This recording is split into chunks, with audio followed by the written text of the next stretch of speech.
제가 목감기에 걸렸습니다. 병원도 가고 목에 손수건도 두르고 잘 때 마스크도 끼고 잤는데 빨리 안 낫네요. 설교할 때 양해 부탁드립니다. 성도 여러분, 이제 명절을 맞아서 자녀들이나 손주들에게 세배를 다 받으셨습니까? 저도 이번 주에 혜인이에게 세배를 가르쳤습니다. 그런데 잘 하지는 못했습니다. 그런데 세배의 핵심은 용돈이지요. 만약 제가 혜인이에게 세뱃돈을 주었다가 다시 뺏는다면 저는 좋은 아버지입니까? 나쁜 아버지입니까?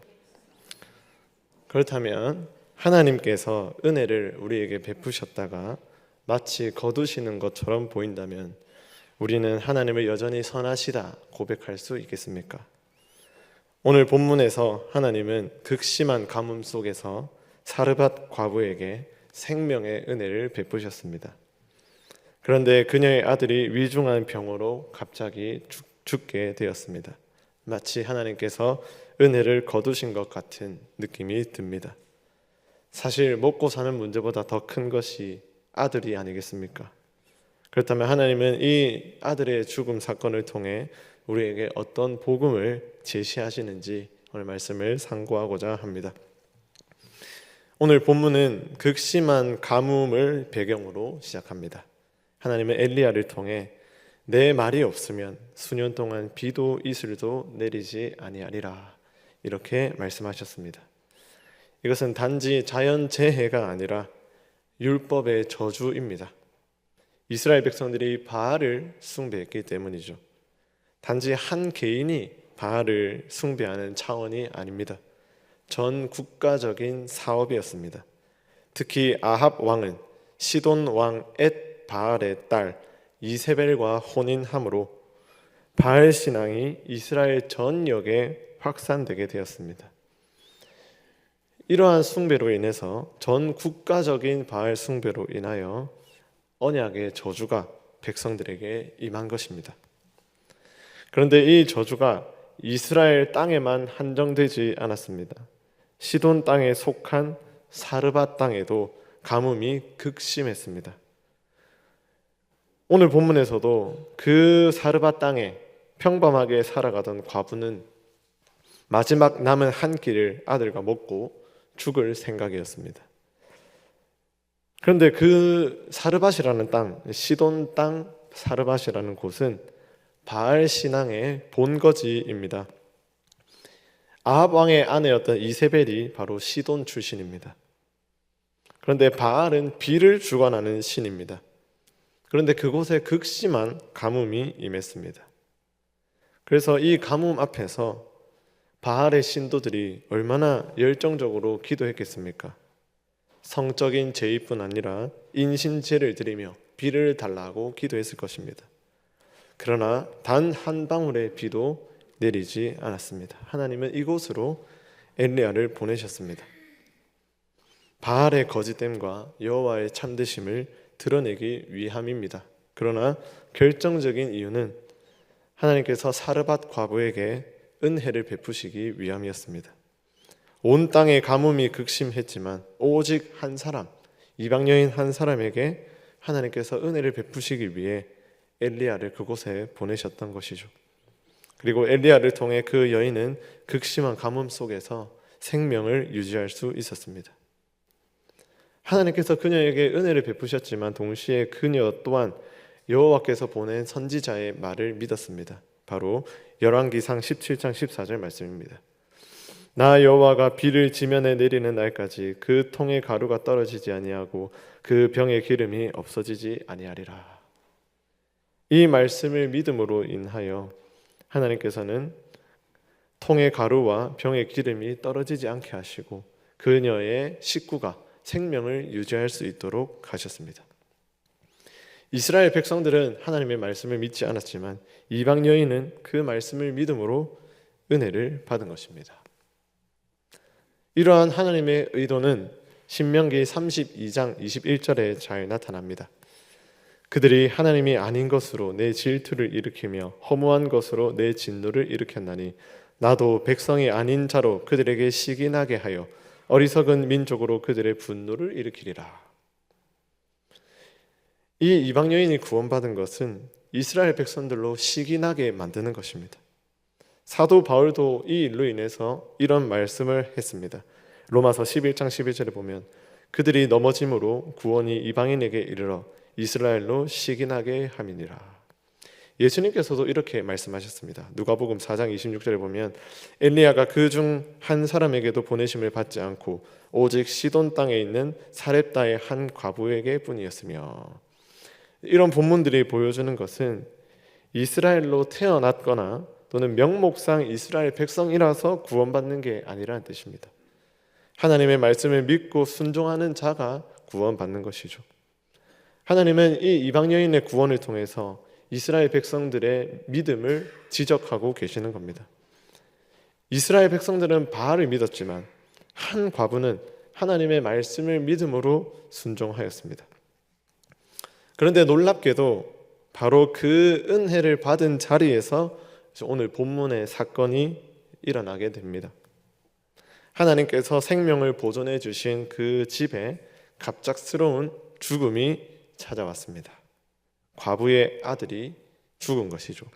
17절을 보면 이 일 후에 그 집 주인 되는 여인의 아들이 병들어 증세가 심히 위중하다가 숨이 끊어진지라.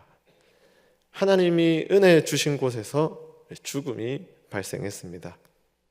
과부는 이 죽음을 단지 질병의 결과로 보지 않았습니다. 자기 아들이 질병이 위중해서 죽은 것이 아니라 하나님 때문에 죽었다라고 생각한 것이죠. 그래서 그 여자는 선지자를 향해 이렇게 말했습니다. 하나님의 사람이여, 당신이 나와 더불어 무슨 상관이 있기로 내 죄를 생각나게 하고 또 내 아들을 죽게 하려고 내게 오셨나이까. 그녀는 아들의 죽음을 자기 죄에 대한 징벌로 해석했습니다. 우리도 고난이 찾아오면 먼저 이런 오해를 하지 않습니까? 우리가 고난에 당하는 이유는 내가 죄를 범했기 때문이다. 하나님이 내 죄에 대한 벌을 주시는 것이다. 이렇게 오해할지도 모르겠습니다. 더 나아가서 이 죽음은 하나님께서 그녀에게 주신 말씀을 흔드는 것처럼 보였습니다. 나 여호와가 비를 지면에 내리는 날까지 그 통에 가루가 떨어지지 아니하고 그 병에 기름이 없어지지 아니하리라. 하나님 이렇게 약속하셨습니다. 여기서 가루와 기름이 떨어지지 않는다는 것은 하나님께서 가뭄 속에서 이 가정의 생명을 보존하시겠다는 약속입니다. 그런데 이 약속을 받은 그때에 그 아들이 죽게 되었습니다. 그러니 이 여인의 입장에서 이 약속이 진실한가 이렇게 의심이 된 것이죠. 하나님은 정말 우리 가족의 생명을 지키시는 분인가? 하나님의 말씀은 과연 진실한가? 이런 질문이 아들의 죽음 앞에서 떠오르게 된 것입니다. 사실 그 아들의 죽음은 여인의 죄 때문이 아니었습니다. 위중한 병으로 죽었다고 성경은 말씀하죠. 그런데 가장 사랑하는 이를 잃은 그런 슬픔 앞에서 사람은 누구나 하나님을 의심하게 됩니다. 이것은 특별한 사람이라서가 아니라 인간의 보편적인 질문입니다. 우리도 다 고난 앞에서 그런 질문을 하게 되죠.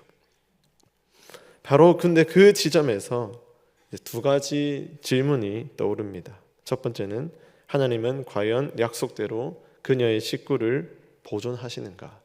가뭄 속에서 그녀의 생명을 보존하시는가 하는 것이고, 또 하나는 그럼에도 불구하고 그 여인은 하나님을 끝까지 믿고 붙드는가 하는 이 두 가지 질문입니다. 그런데 중요한 사실은 그 여인은 그런 절망 속에서도 하나님을 원망하는 듯 보이지만 실은 하나님께 기도하고 있는 것입니다. 그는 절망 속에서 누구를 찾았습니까? 바알을 찾는 것이 아니고 선지자에게 자신의 원통함을 내어놓습니다. 비록 원망의 말이었지만 동시에 하나님을 향한 부르짖음이었습니다. 쉽게 말하면 자기 아들을 살려달라는 그런 간구를 하고 있는 것입니다. 이에 엘리야가 이 말을 듣고 하나님께 기도했습니다. 20절에서 21절에 보면 내 하나님 여호와여, 주께서 또 내가 우거하는 집 과부에게 재앙을 내리사 그 아들이 죽게 하셨나이까? 내 하나님 여호와여, 원하건대 이 아이의 혼으로 그의 몸에 돌아오게 하옵소서. 하나님은 엘리야의 기도를 들으시고 죽은 아들을 다시 살리셨습니다. 이로써 하나님은 자신의 약속, 곧 생명을 보존하신다는 말씀을 진실하다고 증명해 내신 것입니다.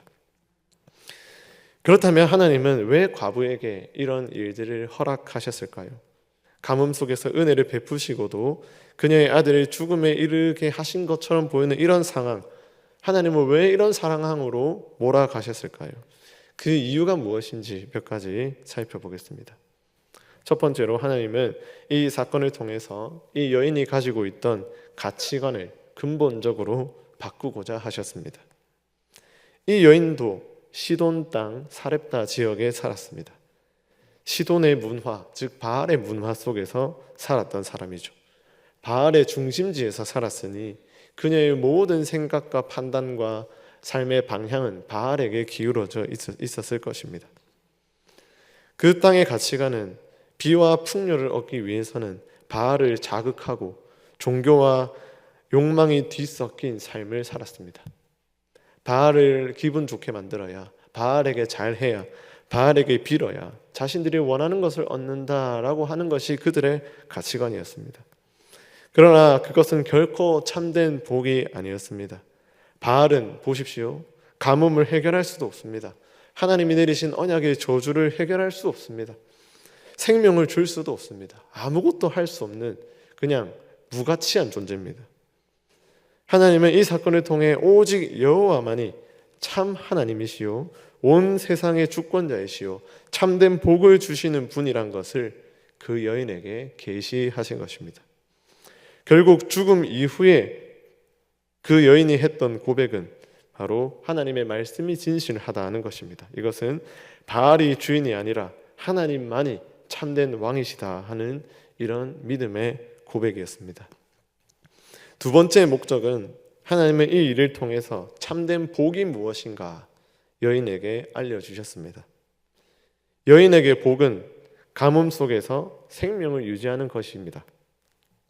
자기 아들과 자신이 가뭄 속에서도 잘 사는 것이죠. 그러나 하나님은 이런 생존보다 더 높은 차원의 복을 그녀에게 보여주셨습니다. 바로 참된 복은 눈에 보이는 어떤 현상이 아니라 하나님의 말씀을 믿고 그 말씀을 믿음으로 하나님께 기도하는 삶입니다. 그녀는 원망이지만 선지자를 찾았고 선지자를 통해서 하나님께 매달렸습니다.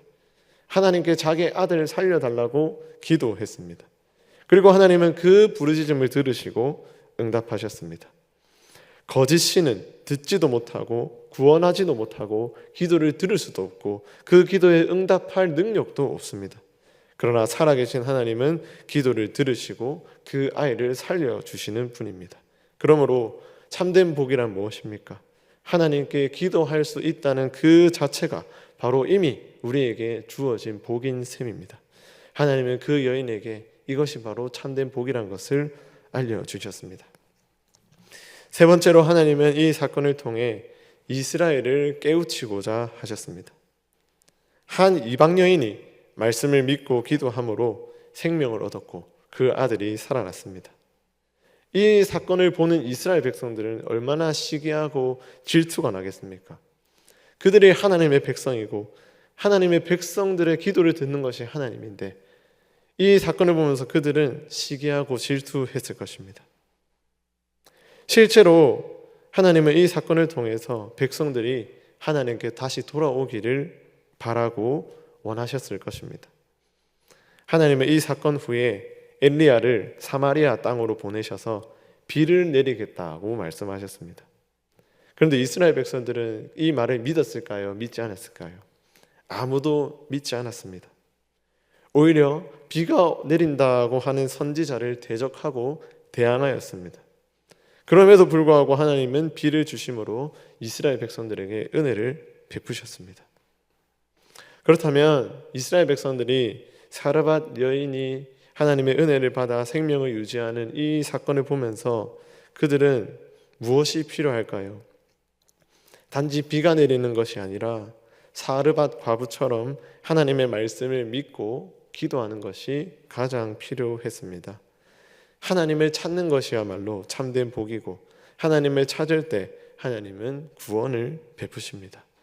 이방 여인의 기도에도 죽은 아이를 살려주신 하나님이라면 하나님의 백성들이 하나님께 기도하고 간구할 때 하나님은 어찌 응답하지 않으시겠습니까?